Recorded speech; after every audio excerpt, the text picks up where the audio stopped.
Anti-Semitism is a disease, it's a virus, to use a current term, that has infected humanity from the beginning of time till today, with rare exceptions.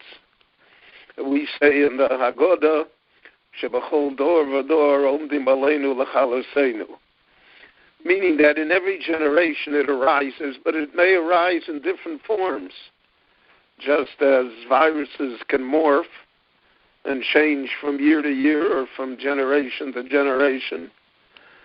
So too is that true regarding this virus of anti-Semitism.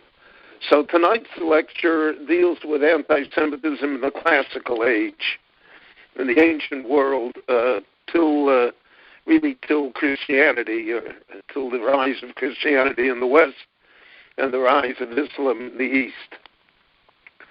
Now, originally, one of the great ideas that one has to inculcate and understand is that the world was pagan.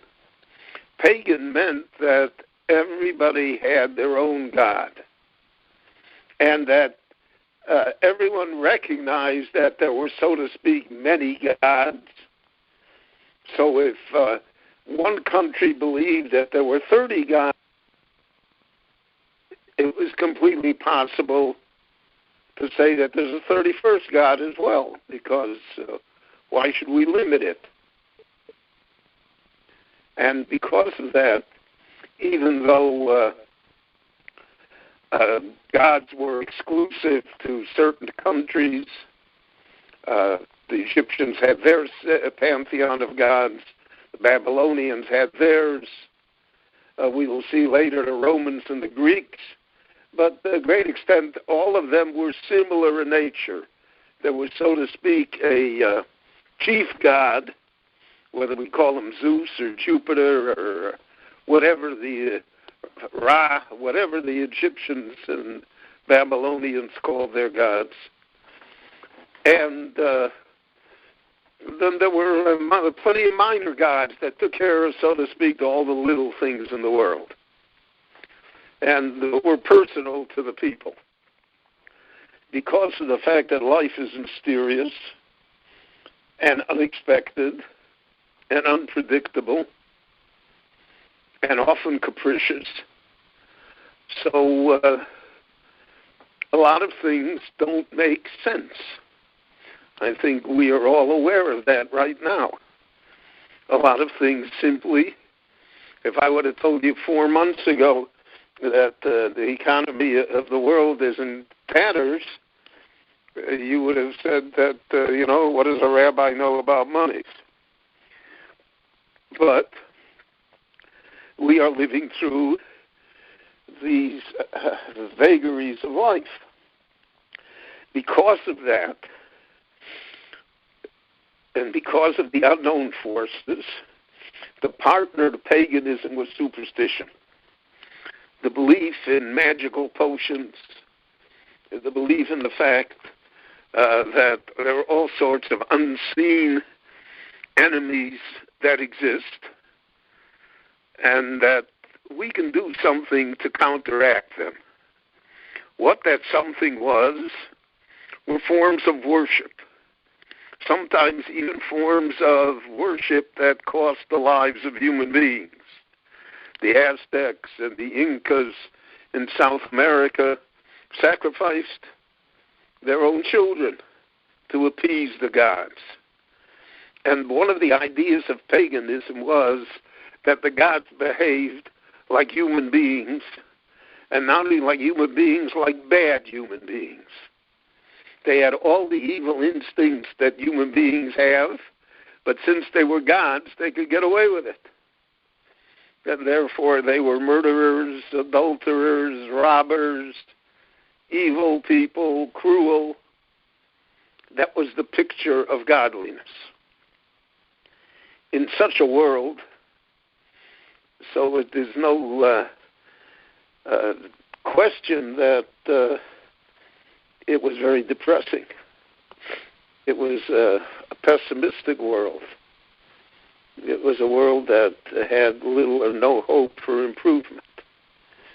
Into this world was thrust our father Abraham, who developed and promulgated the idea of monotheism, that there's only one God and that everything else is nonsense, and also the fact that God, so to speak, is benevolent, and that even though harmful things occur in the world, it is within our power to improve the world by serving this benevolent God.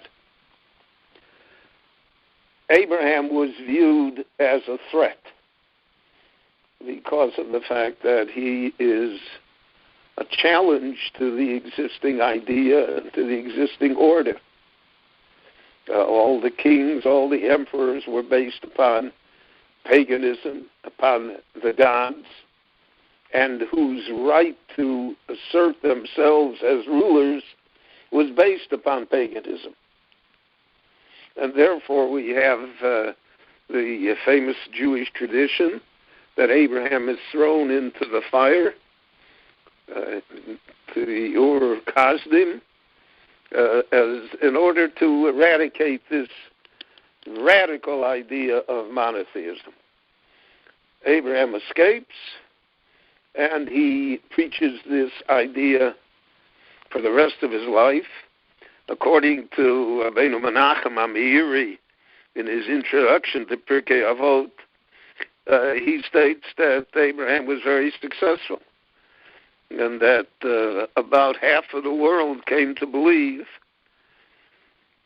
in his ideas of monotheism and theism.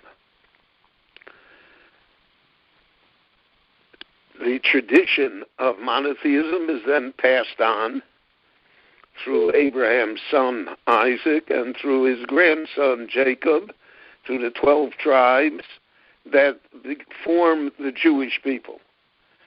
So here you have, for the first time, an entire people that is swimming upstream, that, so to speak, denies everything that society says is true and everything that the rulers say is correct, and have their own platform, their own ideas, their own worldview, their own understanding of what the world really is and what the purpose of human beings in the world really is. Because that's the basic question. What are we doing here? The Mesilas Yesharim begins his immortal treatise, Moshe Chaim Luzzatto, in the Mesilas Yesharim, begins, Ma chova so'adam ba'olamo. What are we doing here? What are we supposed to do? And that's the basic question of life. Now, we hide that basic question many times by all the mundane things that occupy us. But the question never really goes away, because it goes to the essence of life and to the essence of being a human being. And therefore, the Jewish people, so to speak, become special from the beginning, because it's a whole people. It's not just one person. It's not just Abraham, and it's not just Isaac, and it's not just Jacob and his family. All of a sudden, we're talking about tens of thousands, hundreds of thousands of people that have a different viewpoint. Now, the Egyptians view this as a threat to them, because the entire dynasty of the pharaohs, the entire structure of Egyptian society is built upon paganism. And here in their midst is a large group of people who have a different view. And not only have a different view, seemingly are able to propagate it. And therefore, the first instance of organized anti-Semitism, if we can use that phrase, and I just did, is the Jewish people are enslaved in Egypt. Enslavement was meant not only to subjugate the Jewish people It was meant not only to exploit the Jewish people to build Pithom and Ramses, but it was also meant to destroy the Jewish people and to destroy them morally, spiritually, physically, and therefore their children were to be cast into the Nile River, their women were to be violated. There was supposed to be nothing left from them. And we're talking about a period of time of centuries. Whether we take the count of 210 years of Egyptian slavery, which Jewish tradition adopts, or if we take the scriptures literally, and it's hundreds of years more, but it's a long period of time. And somehow in this long period of time of enforced anti-Semitism, the Jewish people do not disappear. One of the great ironies that I think will be pointed out in this series of lectures is that when the Torah says that the more they tried to destroy us, the more the Jewish people were stubborn and were able to survive. To me, there, for instance, is no question that if the Soviet Union would not have been so anti-Semitic and treated its Jews so miserably and with such discrimination, the Jews of Russia would have disappeared. They would have assimilated and disappeared, as hundreds of thousands did. But simply because of the fact that on the identity card in the Soviet Union it said Yivrei, it said that you were Jewish, that's what preserved the Jewish people. And that many times we will see in this series of lectures, I hope, that the behavior of the anti-Semite becomes the guarantor of a Jewish success and survival. So, in any event, we're approaching now the great holiday of Pesach. The Jewish people are miraculously redeemed. They are taken forth from Egypt. On the way out of Egypt, they are attacked by a tribe called Amalek. Why does Amalek attack them?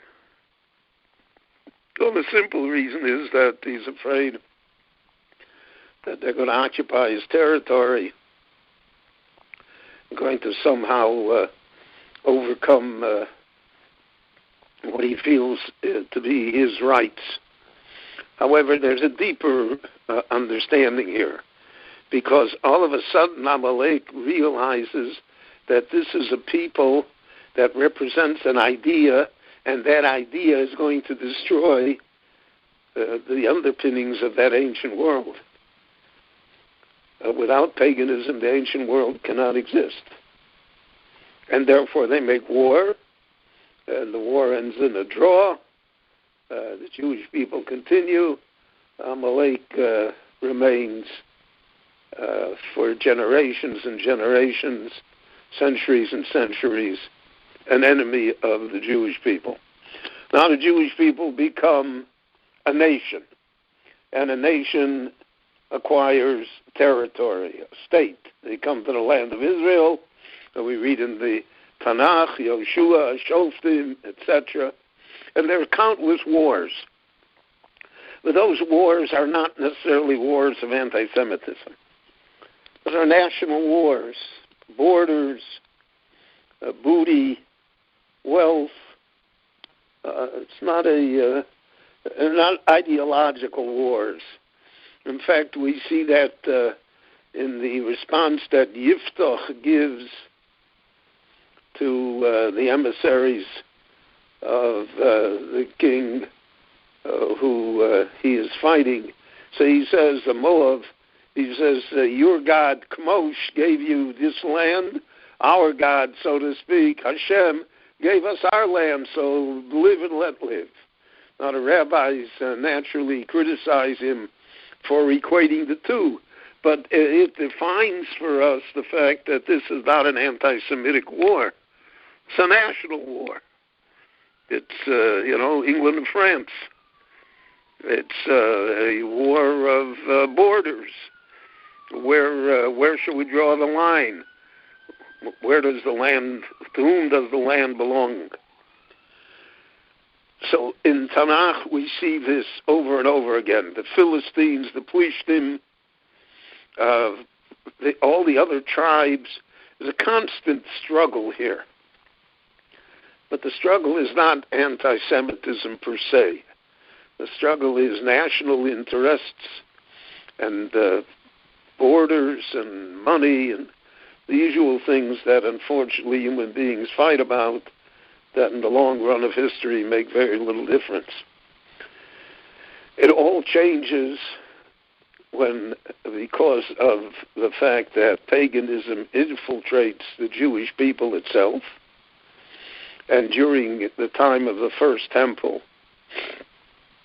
Jewish faith is weakened, and we read these words in the prophets, Yeshayahu, Yirmiyahu, Milcha, all of the sources of the decline of the Jewish people during First Temple times. So now we embark on a new era, the era of exile. The Jewish people are thrown outside of their land. There's no nation state anymore. There's not a question of borders, not a question of possessions, not a question of power. The Jewish people don't have any of that anymore. So then why should there be anti-Semitism? So now we come to the story that we just read of Purim. It's 52 years after the destruction of the temple. The Babylonian Empire has been replaced by the Persian Empire. The Jews are living scattered throughout the Persian Empire. In the Megillah, we read that there are 127 different geographical areas under the control of the Persians. And apparently there are Jews all over, certainly all over the Middle East and the Mediterranean basin, perhaps as far as India and Ethiopia and what was then the outer reaches of human civilization as was known to the people at that time. Jewish people remain a different people, though. They retain their ideas of monotheism. Again, a very pagan world. Now, it's different gods the Canaanite gods are gone. The Assyrian gods are gone. Now we have the Persian gods. So paganism morphs from one generation to the other. It's, so to speak, current political correctness. Those gods don't exist anymore, but we've got new gods to replace it. But there is a core of the Jewish people, not the whole Jewish people, but a core of the Jewish people that remains loyal to its tenets and to its faith. And that's really represented by Mordechai and Esther, the heroes of the Purim story. Now here we enter for the first time into purely anti-Semitic persecution. But there's a reason for it. There's a cause. The Megillah tells us. And the cause is a sense that the Jewish people are not really loyal. The sense that the Jewish people somehow do not subscribe to the society of the Persians. Certainly are not willing to give respect to these ideas of paganism. The Jewish people want to do what they want to do, and that's what Holman says. Doseim shonos micholom. They have a different. It's not that their religion is different; they are different, and therefore, v'zdosei hamelech eina mosim. They do not do what the king wants them to do because they're too independent. And that's one of the basic accusations against the Jewish people throughout all the ages is that we're too independent. We don't listen. We don't even listen to our own, so certainly we're not going to listen to others. So why should we tolerate them? Because they are a disloyal element in society. Not disloyal because the way the Egyptians said that if there's a war, they'll fight for our enemies. It doesn't mean that. They're disloyal in the sense that they don't accept the general culture. They don't accept what is being imposed upon them. They don't accept all of that. They're doing their own thing. They don't listen to, who cares what Netanyahu says, which is a perfectly Jewish trait that oftentimes is injurious to us. So Haman, because of personal reasons, because he is furious that Mordechai won't bow to him, so many times anti-Semitism is based on one personal incident. How a person is treated in a store. How a Jew somehow didn't behave correctly towards him. Or it is based on broader ideas, on a general worldview. And on the general worldview, Haman is able to capitalize his own personal insult and make it a general policy. And then there's avarice. There's the fact that there's a lot of money to be made. There's a lot of profit to be made. I mean, we have, it is estimated that all the reparations that were paid by Germany still don't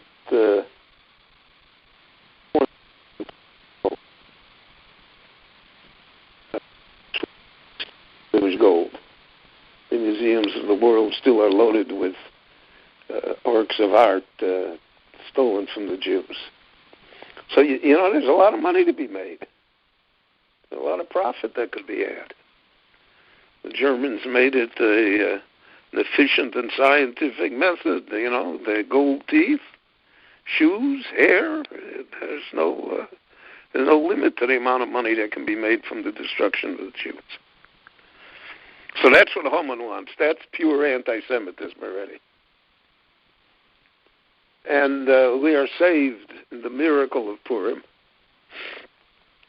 But this virus is going to mutate. It's going to appear again in the ancient world in different forms, different people, different circumstances. So we have, for instance, the story of Hanukkah. The Jewish people return. They rebuild the temple. The Greeks come. Now, the Greeks are a different breed completely. They are not barbarians. They are sophisticated. Their architecture and art and music and drama, beautiful language, prose, philosophers. They have a broad view of the world. But they're pagan. Now, the Greeks are elitists. And one of the problems with the elitists, as we know in our time as well, is that elitists not only know better, they want to insist that you do what they say because they know better. And this is the source why they want to Hellenize the Jewish people. Because they see that the Jewish people are not Greek. And in the Jewish school, they see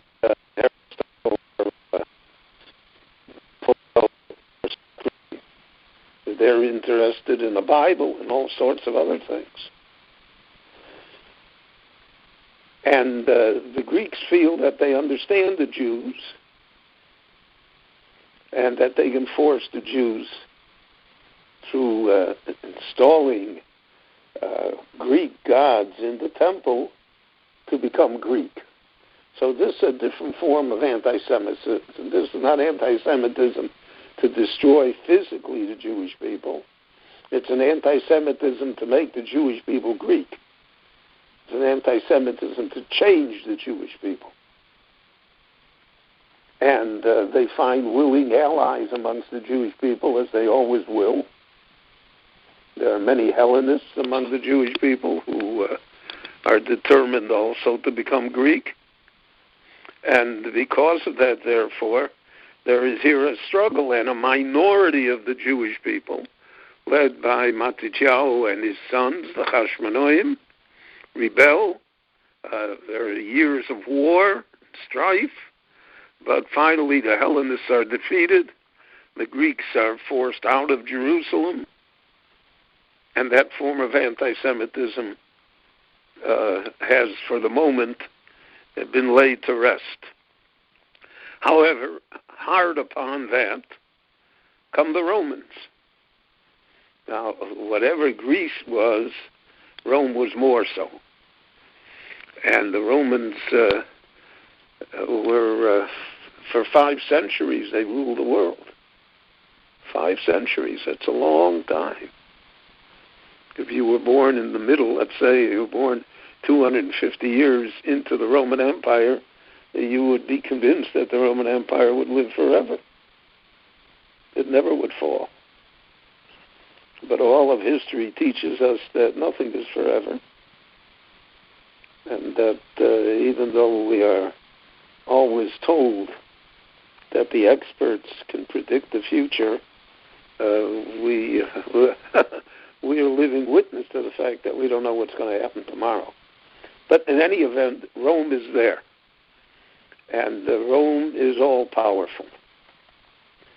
Now, Rome destroys the Jewish state, again, not so much out of religious reasons or even out of anti-Semitism as out of the fact that the Jews are a rebellious people. They do not accept Roman rule.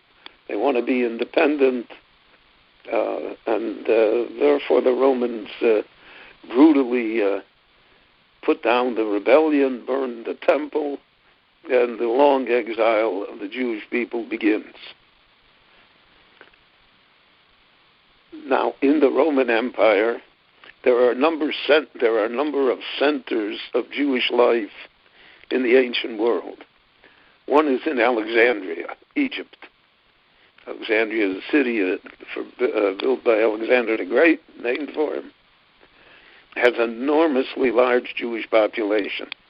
The Talmud in the Brachos teaches us that the great synagogue in Alexandria was so large that in order to know when the Chazan finished the bracha and when the audience should answer Amen, they had to raise flags to indicate to the assembled worshipers that it's time to say Amen.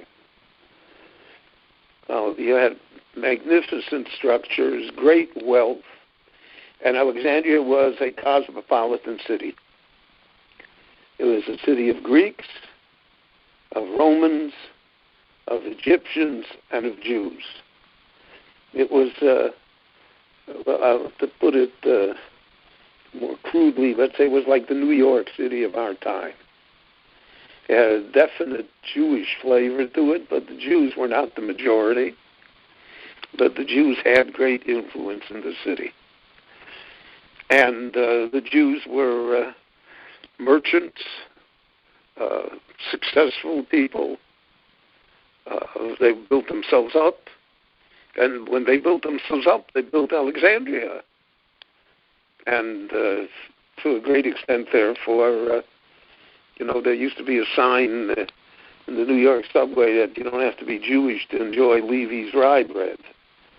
You don't have to be Jewish to enjoy Alexandria, but without the Jews, Alexandria would not have been Alexandria.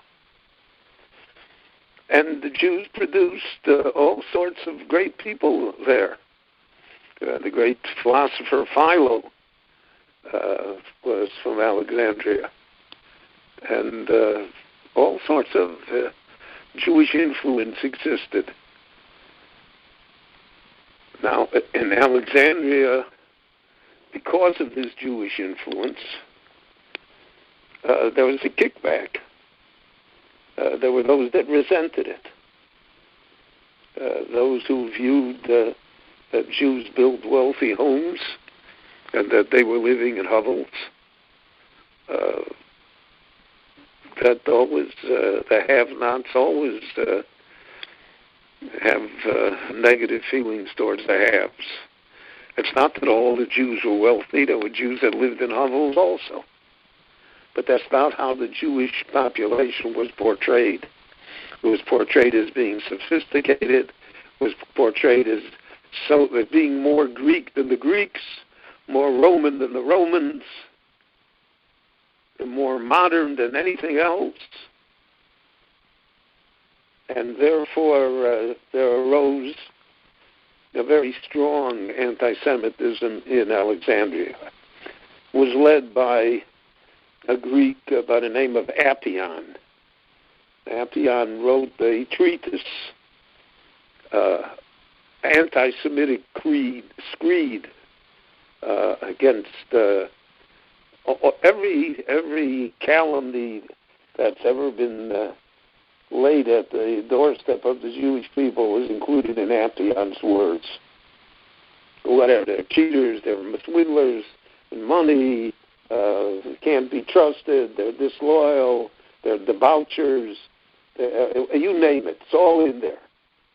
It's Julius Streicher in the 3rd century, and because before the Common Era, and because of that, anti-Semitism was rife in the air. It was so rife that there was a Jew by the name of Josephus Flavius, Yosef ben Matityahu HaKohen, who originally was a general in the Jewish army fighting against the Romans. In the middle of the war, he switched sides, and he became an advisor to the Roman generals, and he wrote a number of famous works. One, the Antiquities of the Jews, which is a history of the Jewish people till his time, and then he wrote the Wars of the Jews, which was an account of the war against Rome.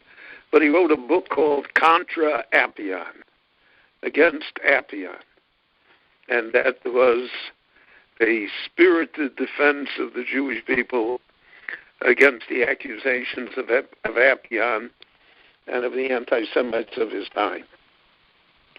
So here, for the first time, we have this strong debate between the official anti-Semites, let us say, and Jews who rose to defend against those accusations. And both books resonated. I think that even though Josephus is known for his other 2 books, his book Contra Appian really is the most Jewish of all of his works. So Alexandria was one center of this. Eventually Alexandria would be destroyed, and the Jewish population there would be destroyed as well. In a resurgence of violent anti-Semitism that was encouraged by the zeitgeist of the time. That was the second center in the Roman Empire of the Jewish people, and that was Rome itself. There was a large Jewish contingent in Rome that also were very successful people. The Gemara quotes that there was someone called Todos Harophe, Thaddeus the doctor, the physician. He's quoted in the Talmud, the Mishnah, a few times. And he even attempted to initiate the Korban Pesach, the bringing of the Paschal Lamb, in Rome. And the rabbis naturally disapproved because it was outside the temple and such a thing could not be done. But they said, Il mole todas ata, if it weren't that you were the great todas, we would excommunicate you. We would take steps against you. But we're not doing anything because you are the great Jew in Rome. Now, in Rome, there was a large Jewish community of freed slaves that were ransomed by other Jews. was a great, strong Jewish community in Rome. And they blended into Roman society, but they remained Jewish, and they remained traditional. And we have until today that the Italian Jews in Rome have their own form of prayer, Nusach Romi, which is different than the Sephardim or the Ashkenazim, etc., even though its main pieces conform to those that are mentioned in the Talmud. So Rome was also a great center of Jewish life. Now, all of this in the ancient world gave rise to anti-Jewish feeling, because again, things happen in the world. When things happen, you need to be able, or you felt that you had to be able to blame it on someone, on something. And the Jews were always outstanding, different. We're always looking for the different people. We don't appreciate that it's the different people that push civilization ahead. It's the nonconformist. It's the non-elitist. But the nonconformist, the non-elitist, is the one that is always subjected to criticism and to even persecution. Is not given over to a pleasant way of life. Now, it is in this period of time that the Talmud is completed, the Jerusalem Talmud and the Babylonian Talmud, and basically the structure of Jewish life for the next millennia is put into place. We can say today, I think, very clearly that we live a Talmudic form of life. The people of the Talmud, if they came back to watch us and visit us, they would recognize us. We would recognize them because of the fact that we are so influenced by the Talmud. It has become the basic book of the Jewish people. There's a famous idea that Rabbi Samson Raphael Hirsch propounds.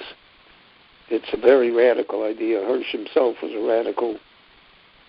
Today he's been, I don't know how to put it, his radicalism has not been noted. Let's put it that way. But he was once asked, what is the difference between the oral law, the Torah Shebaal Peh, and the written law, the Torah Shebiksav? Because we find many times contradictions between the two. In the Torah, it's regarding certain sins that are committed, most yumas, the person should die, should be executed. And the Talmud takes that and says, no, Mammon. No, he only has to pay money. Doesn't mean that he should physically be executed. Yeah, but it said, it says in the book, Mos Yumas. So how did the Talmud take it upon itself to somehow not amend the script, but to reinterpret it in such a way so that its literal meaning no longer pertains? So Hirsch says, really a profound idea. He says, if a student attends a lecture by a great professor, and the student takes notes on the lecture, someone coming later and looking at the notes of that student will not understand what those notes really mean because he did not hear the lecture. So Hirsch says the Torah Shebiksav, the written Torah that we have, those are the notes that the student took. The Torah Shabbal Peh is the lecture itself. That's what Moshe heard on Sinai. Moshe heard the lecture. And therefore, if you know what the lecture said, you understand how to read the notes.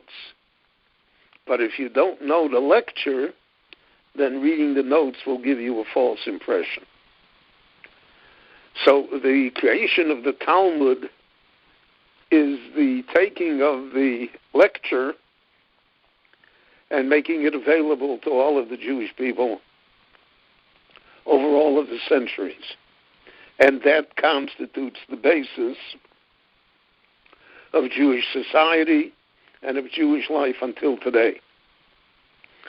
Because of that, therefore, the Jewish people were able to create a world unto themselves, a Talmudic world that really lived outside and had no connection with the Roman world in which they physically existed.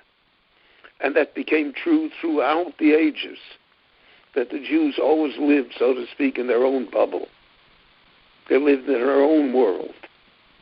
And in their own world, what went on the outside, even though it affected them, was not really as essential to them as the world in which they lived, which was this world of the Talmud. And the nations of the world, the non-Jewish world, noticed that. They noticed that somehow this is a very strange people. They are part of our world. In fact, they're very much engaged in it, commercially, intellectually. In the Persian Empire and later in the Muslim Empire, Jews rose to great diplomatic and governmental positions.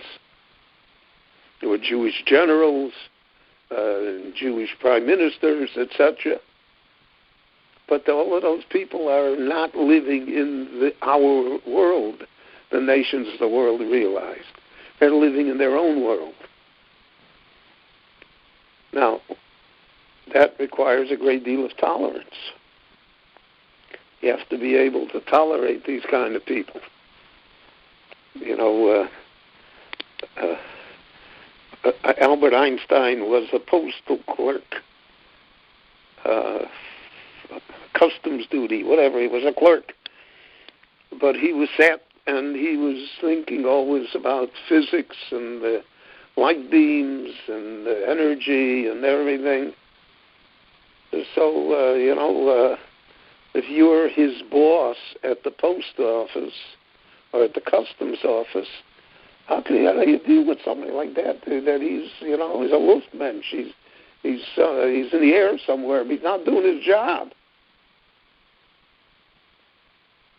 But that's the genius. The genius amongst us are always not doing their job. They're thinking. They are exploring. They're imagining. And that was the Jewish genius throughout the ages.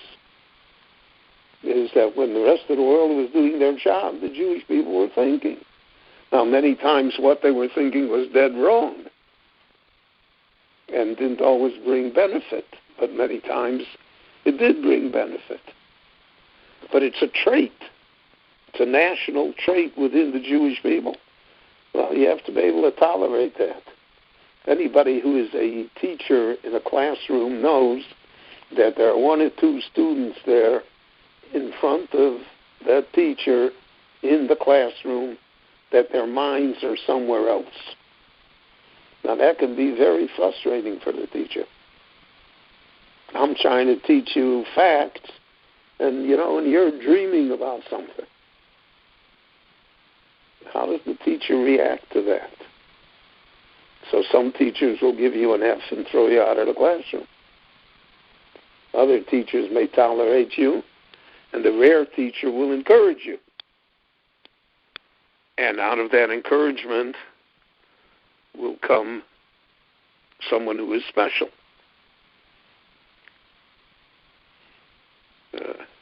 Usually that person also has a touch of mischief in him or her because of the fact that it's not a goody-goody. You have to be able to tolerate that as well. And if nothing else, the Jewish people were and are mischievous people. And because of all of this, there naturally arose a resentment towards the Jewish people. But this resentment was not religious. It was not based upon the Jewish religion per se. It was based upon the Jewish worldview. A Jewish worldview that did not allow for paganism. A Jewish worldview that allowed for personal independence. That allowed for a great deal of personal creativity. And that was a Talmudic way of life. And this takes us to about the 4th century of the Common Era, until Christianity really takes hold and controls the Western and Eastern world and becomes the successor to the Roman Empire. Now, as long as, it's ironic, but as long as paganism survives, the intensity of anti-Semitism, with exceptions naturally, like Alexandria and other instances that I mentioned, the intensity of anti-Semitism was to a certain extent muted. It wasn't violent in many respects, though there were times, such as the Purim story, when great physical danger to the Jews existed. But it was a different form of anti-Semitism. It was not a religious anti-Semitism. And somehow one was able to deal with that. The Jews accommodated themselves to it. They knew that it was there. They knew they were not going to change the world. But they worked around it. One of the main ideas was regarding the Sabbath. One day a week of rest, which was a Jewish idea, exclusive Jewish idea. The world thought that somehow that was a sign of Jewish laziness. There was something called Shehi Pehi. Shehi, Shabbos Hayom, Pehi, Pesach Hayom. You told a Jew to do something, he said, today's Shabbos, I can't do it. You told him to do something, he said, today's Pesach, I can't do it.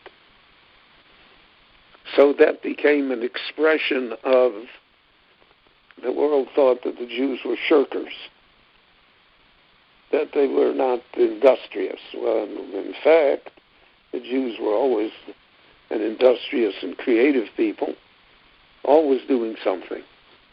But these stereotypes were created, and stereotypes last. And they last throughout centuries. And the stereotype of Jews who are lazy, who are indolent, who don't necessarily work hard, so to speak, that was a stereotype that existed until our time. I remember that when I first graduated law school and I was looking for a job as a law clerk, many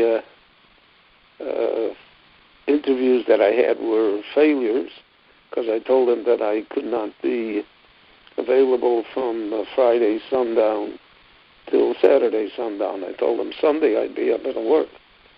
And they said to me, if you want to be a successful lawyer, it's 24/7.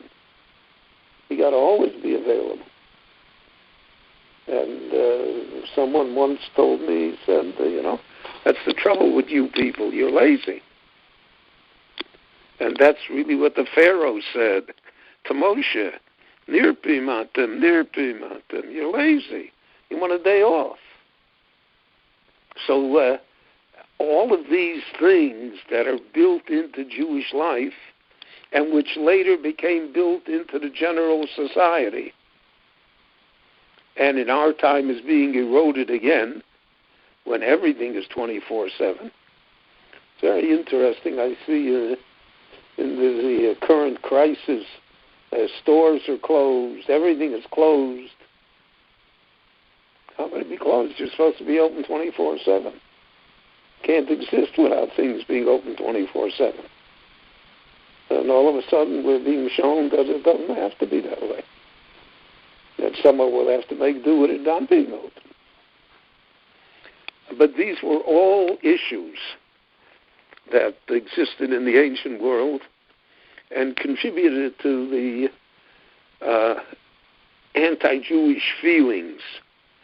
But the anti-Jewish feelings, again, with a few exceptions. There were exceptions of pogroms in Alexandria. There were exceptions of pogroms in other cities in the Near East. But basically speaking, the classical anti-Semitism of the ancient world was not violent. And it was not really that much religious as it was against the way of life, against the worldview, against the ideas the Jews presented. And that was really the basis for the contention. I think because of that, you could have great Jewish scholars such as Rambam and others who adopted Greek philosophical ideas and philosophical methods and did not feel that somehow these contradicted Jewish values, but were valuable tools in understanding Judaism and God's world, because of the fact that the line was not drawn in blood. The line was not drawn in violence, but it was much more subtle. It was much more vague. And in such a world, so the Bible could be translated into a Greek translation. And the Septuagint was done by Jewish scholars.